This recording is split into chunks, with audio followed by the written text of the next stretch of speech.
Hello everyone, welcome to my channel. We're going to be talking about some horrific criminal cases. Before we jump right into this, don't forget to like and subscribe. Also comment in what other cases you would like for me to talk about.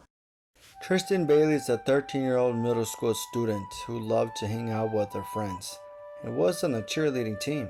Everyone described her as a fun, energetic person, loved to make people smile.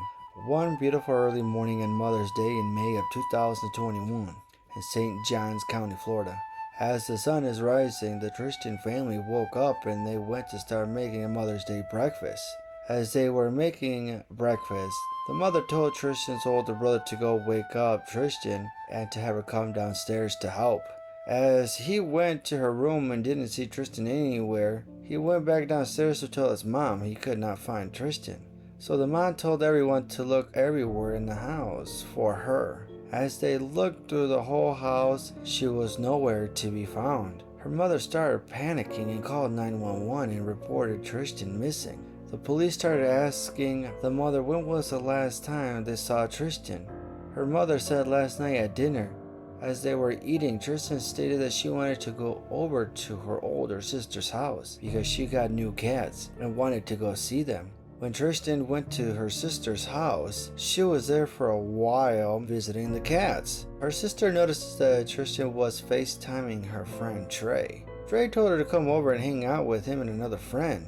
Tristyn told her older sister she's gonna go hang out with Trey for a while. When Tristyn got to Trey's house, that's when she meets Aiden Fucci for the first time. Now a little bit about Aiden Fucci. He is a 14-year-old boy that attends the same school as Tristyn and Trey. Friends of the family of Aiden describe him as a disappointment to the family. Also say that his mother would say things she didn't like about him all the time, and Aiden emphasized this to her. Aiden's father was a man who wouldn't let Aiden express himself. He believed emotions are a sign of weakness, and most of the time not even letting him speak. People would say Aiden somewhat has a dark sense of humor and becomes violent sometimes when there was arguments. Trey has known Aiden for quite some time as they became friends in the same residential area they lived in since they're about 5 years old. Now with this information, the police would have a lead where to start. They went to Trey's house to speak with him, and Trey was telling them that yes, Tristyn did come over and hang out with him and Aiden. She was here for a long period of time, and Tristyn said that she had to go home, and Aiden said that he had to go too. Aiden and Tristyn said goodbye, and then they went on their way. Now the police needed to go over to Aiden's house to ask him some questions. They asked Aiden, what happened? When was the last time you saw Tristyn? He said nothing happened, that they just left Trey's house and they walked together until they had to separate to go to their house. Anyways, the police ended up arresting Trey and Aiden because they both were the last one to have seen Tristyn. They needed more information on what exactly happened that night. When the police went to arrest them both, Aiden was making stories on his social media they believed to be Snapchat, since it was super popular for teenagers these days to be using. The police seemed this was very odd since one of their classmates was missing. One of many videos Aiden made was him in the back of the patrol car saying, does anybody know where Tristyn is? And as he's saying this, he is laughing and smiling. He even took a picture with a peace sign. It's something that just seems crazy to do in this situation. When they go to the police station, they needed the parents to be there so that they can be able to talk to them in separate rooms. When they went to go to speak to Aiden, he stuck with the same story, that they left to go home and went separate ways. But what Aiden didn't know was the police knew what Aiden was saying in the neighborhood. Saying Tristyn was trying to kiss up on him, touching his private parts, and that he was feeling uncomfortable, so that he pushed her away from him, and that she fell down and hit her head, and he ran away to go home. So the police kept investigating and searching for Tristyn. Then one day the police received a call saying that they believe they see Tristyn's body lifeless by the lake. So the police went to go investigate. As they showed up, there in fact is a body that she didn't seem to have anything on her or any of her belongings with her. As her body was taken to do an autopsy, that's where they discovered the horrific injuries to the body and ruled it as a homicide. Her body had received 114 stab wounds. all over her body: head, thighs, legs, arms, abdomen. The weapon that they believe was used was a box knife. After looking more further into the autopsy, they believe that Tristyn was still alive during this attack, showing 49 stab wounds that she was trying to defend herself. She died from all the stab wounds that was afflicted to her body. The police had to give this devastating news to the family. The family have already feared the worst case scenario. Now, the police needed to find out exactly what happened, since they have Aiden in custody still, so they go back to talk to him. So the police end up talking with the ex-girlfriend of Aiden, just try to get more information of how Aiden is. She told them that there was a time that Aiden always talked about how he would like to kill someone and that he always carried a box knife with him. People would say he had enjoyment from grabbing people from behind by the neck like a chokehold and act like he was going to slice their necks.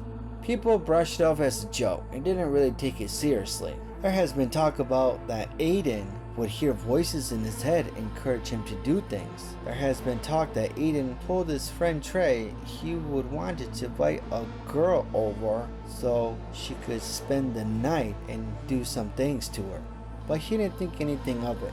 Trey never thought anything like this would happen. Since Aiden was over all the time hanging out with him, he would not expect this from him. Trey would say that Aiden was quiet and didn't really get in trouble, as it seems he was always kind of just kept to himself. Well, then this happens. What a shock. Now the police is understanding that Aiden was the last person that was with Tristyn. The police was able to obtain surveillance footage of Aiden running alone and what to be a pair of shoes in his hand. Police say this must have been right after the brutal attack of Tristyn, which led to her death. Later, the police found out that there are security cameras at the house of Aiden. They went to go speak to his mother to obtain the footage, was recording that they found of that night that Aiden came home. When the police reviewed the footage, they came across Aiden's mother going to Aiden's room, discovering a pair of what to seem blood on his jeans. She goes to the laundry room.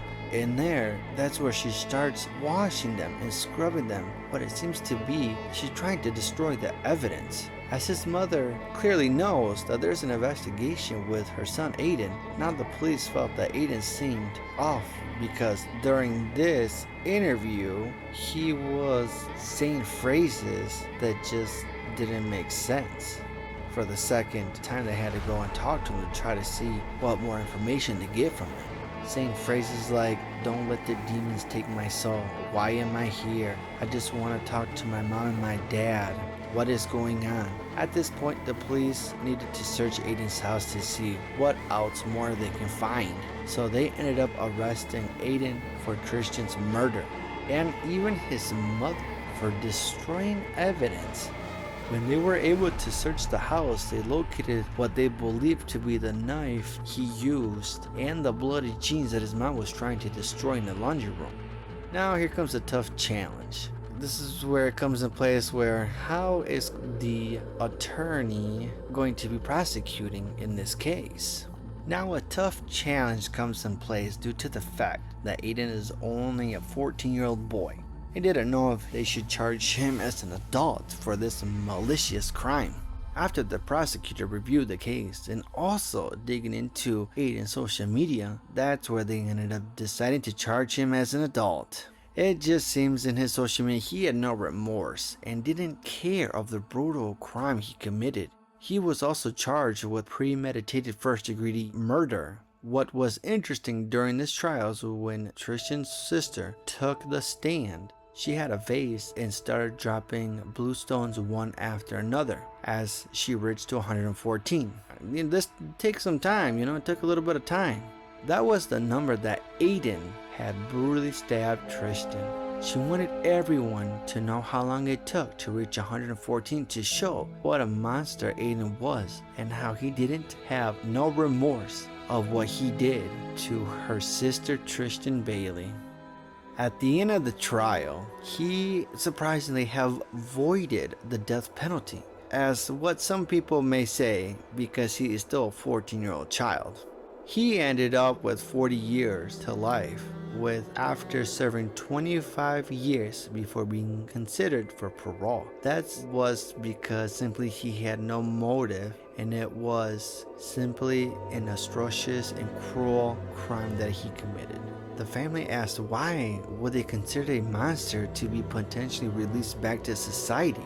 Now, on the other hand, Aiden's mother pleaded guilty and received 30 days in jail with 5 years on probation for trying to destroy evidence, which, a mother trying to protect her son, we can kind of understand that. But again, they say, you do the crime, you need to do the time. Currently, Aiden is serving his time in the Florida prison. During his time, people say he's always getting into fights, contraband, making threats to other inmates and the guards. Now, on the other hand, Tristyn's family and their neighborhood wanted to give a farewell to Tristyn, and they held a beautiful ceremony. The last thing that Aiden did kind of seems kind of crazy, but he wrote a letter to the Tristyn's family, more of justifying for his action, but really wasn't an apology letter at all. It is just crazy how someone with all this anger, having issues hearing voices and stuff, was it more of a act? Would you say that he's trying to cover up himself? Do you guys believe that it was more of he knew what he was doing? Let me know what you guys think. That is all that I have here for the case of Tristyn Bailey.